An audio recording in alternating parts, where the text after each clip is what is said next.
MIM अगर अपनी क़यादत की बात करती है तो कई सीटों पर मुस्लिम उम्मीदवार हैं, वहाँ फिर क्यों? देखिए कितना ब्राह्मण के खिलाफ ब्राह्मण खड़ा होता है, यादव के खिलाफ यादव खड़ा होता है, भूमिहार के खिलाफ भूमिहार खड़ा होता है, राजपूत के खिलाफ राजपूत खड़ा होता है। हाँ, आपने अभी कहा कि ब्राह्मण के खिलाफ ब्राह्मण हाँ, तो चुनाव लड़े। वहाँ पर ये इस तरह का सवाल नहीं होता है ना। ढाका में नहीं होता है ना। ढाका में आपसे सवाल पूछा जा रहा है कि आपने मुसलमान के खिलाफ एक राजपूत को उतारा। क्यों नहीं देंगे? कम से कम ऐसे क़यादत की बात तो नहीं करिए। छोड़ दीजिए। आपके पास इतना जनाधार था, फिर भी 6 सीटों के मांग के साथ गए थे आप आरजेडी के पास, महागठबंधन के पास। जब गए थे तुम गाली दिए, अब हार रहे हैं तो रो रहे हैं। इसका इलाज आप और हमारे पास तो नहीं हो सकता। हमने कहा था ये हाथ जो तुम्हारी तरफ दोस्ती के लिए बढ़ रहे हैं, तुम अगर कमजोरी समझ रहे हो तो तुम्हारे गिरेबान के तार से खेलने को तैयार है। अली अशरफ आदमी भी पूछ रहे हैं आपसे कि आप दोस्ती भूल गए हैं, क्योंकि वहाँ पे जो उम्मीदवार उनके बेटे हारे अनीसुर रहमान वहाँ से। अशरफ फातिमी को वो ये भूल रहे, हम बोलना नहीं चाह रहे। इस वक्त हम सीमांचल में हैं और सीमांचल में बैरिस्टर असदुद्दीन ओवैसी पहुंच चुके हैं, चूँकि बिहार विधानसभा चुनाव से पहले इन्होंने वादा किया था कि हम आपके बीच दोबारा आएंगे। 5 सीटों पर सर जीत मिली है, पिछली बार जिन सीटों पे जीत मिली थी इस बार भी मिली है। कैसे देखते हैं इन नतीजों को? ये अल्लाह का बहुत बड़ा करम और एहसान रहा कि अल्लाह ने अपनी नेमत से नवाजा और अल्लाह ने सीमांचल की आवाम में मजलिस की मोहब्बत को मजबूत किया।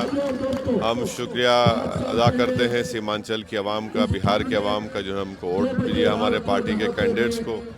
और अल्हम्दुलिल्लाह दोबारा सीमांचल से हमारे 5 रुकने असम्बली मुंतखब हुए हैं। तो ये अल्लाह का बहुत बड़ा करम है। ये जवाब है उन लोगों के लिए जो कहते थे कि मुसलमान अपनी सियासी क़यादत को नहीं खड़ा कर सकते। सीमांचल की जनता ने अपने इत्तेहाद से, अपने सियासी शऊर से इस बात को साबित कर दिया कि हम अपनी सियासी क़यादत को बना सकते हैं और हम बराबरी और हिस्सेदारी की बात जो करते थे वो इंशाल्लाह वो कर सकते हैं। लेकिन चूंकि बिहार में एनडीए की सरकार बन रही है, पूर्ण बहुमत के साथ सरकार बनी है, तो आप पे भी आरोप लग रहे हैं कि आपकी वजह से पोलराइज हुआ है वोट बिहार के अंदर और सरकार नहीं बन पाई महागठबंधन। कोई बात नहीं, भारत की लैला है। हम पे ही पत्थर फेंकते हैं, दूसरे तो नजर ही नहीं आता है इनको। 145 सीट पे हम लड़े, कोई दूसरी पार्टी 60 सीट पे न लड़ी, हम लड़े। तो जाहिर है हमको बोलेंगे तो उनको लगता है कि एक मुस्लिम समाज को गाली देने से वो समझते हैं कि वो अपनी कमज़ोरी और अपनी नाअहली को लोगों के सामने छुपा पाएंगे। नहीं होगा। जनता देख चुकी है, सीमांचल की जनता बाशऊर हो चुकी है, बिहार का मुसलमान बाशऊर हो चुका है। वो इस बात को महसूस कर चुका है कि हमको अपनी सियासी क़यादत खड़ा करना है, हम दरी नहीं बिछाएंगे और हम अपने नुमाइंदे को कामयाब कर सकते हैं। तो अब जिन हजरात ने अपने वोट का इस्तेमाल किया उनका इख्तियार है, मगर वो जो एमवाई की बात करते थे उनका वोट तो ज़ाय नहीं हुआ। अभी उनका वोट तो ज़ाय हो गया। अगर वो मजलिस को देते तो उनका लीडर खड़ा होता था, उनका नेता खड़ा होता, तो उनका वोट तो ज़ाय हो गया। लेकिन कह रहे हैं ना कि चूंकि एमआईएम अगर अपनी क़यादत की बात करती है तो कई सीटों पर मुस्लिम उम्मीदवार हैं, वहाँ फिर क्यों? देखिए कितना ये जो सवाल जो कर रहे हैं उनसे सवाल ये करना चाहिए कि भाई जहालत के मज़ाहिरे आप कर रहे हैं। ब्राह्मण के खिलाफ ब्राह्मण खड़ा होता है, यादव के खिलाफ यादव खड़ा होता है, भूमिहार के खिलाफ भूमिहार खड़ा होता है, राजपूत के खिलाफ राजपूत खड़ा होता है, पासवान के खिलाफ पासवान खड़ा होता है, माझी के खिलाफ माझी खड़ा होता है। हाँ, वहाँ पर ये सवाल नहीं होता। नहीं सुनिए, वहाँ पर ये सवाल नहीं होता। यहाँ पर क्यों हो रहा है?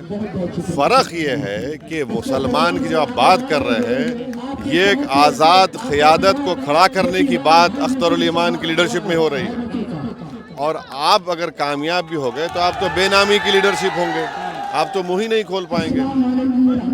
और अगर कोई जीत भी जाता है तो इस सरजमीन में मौलाना असरारुल हक क़ासमी जैसा बड़ा आलिम कम गुजरा होगा, दारुल देवबंद के पढ़े हुए।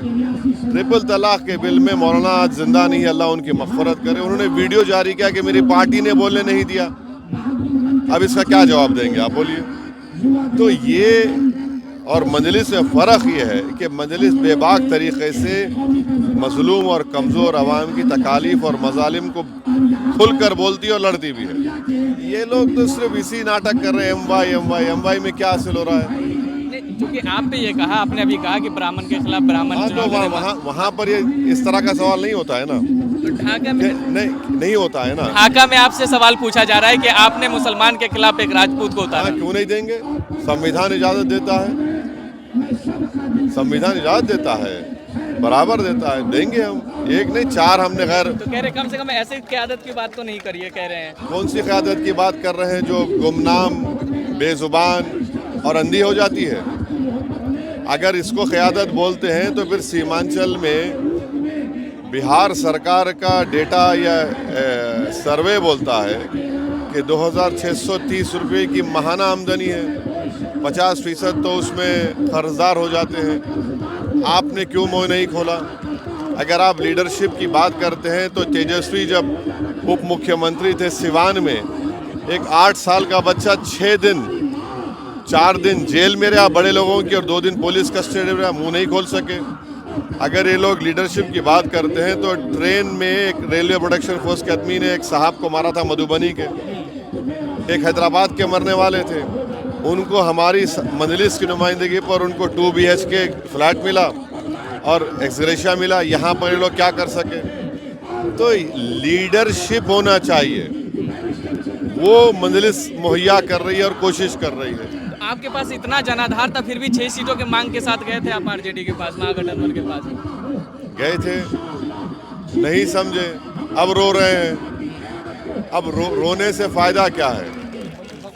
माने जब गए थे तुम गाली दिए, अब हार रहे हैं तो रो रहे हैं। इसका इलाज आप और हमारे पास तो नहीं हो सकता ना। आपको जब मौका मिला था आप सही फैसला नहीं लिए। अख्तर अली ईमान तो 2 मरतबा लेटर लिखे, कई मरतबा इंटरव्यू लिखे और आपकी बिरादरी के लोगों ने कहा कि मजलिस अपनी कमज़ोरी के मुजाहरे कर रहे हैं। हमने कहा कमज़ोरी नहीं है, हमने कहा था ये हाथ जो तुम्हारी तरफ दोस्ती के लिए बढ़ रहे हैं, तुम अगर कमज़ोरी समझ रहे हो तो तुम्हारे गिरेबान के तार से खेलने को तैयार हैं। हुआ भी तो यही पल आप यूपी के अंदर और बंगाल के अंदर करेंगे क्या? यही पहल करेंगे?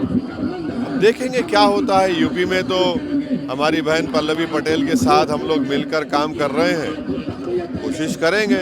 हम भी नहीं चाहते कि दोबारा वहाँ पर बीजेपी की योगी आदित्यनाथ की सरकार बने।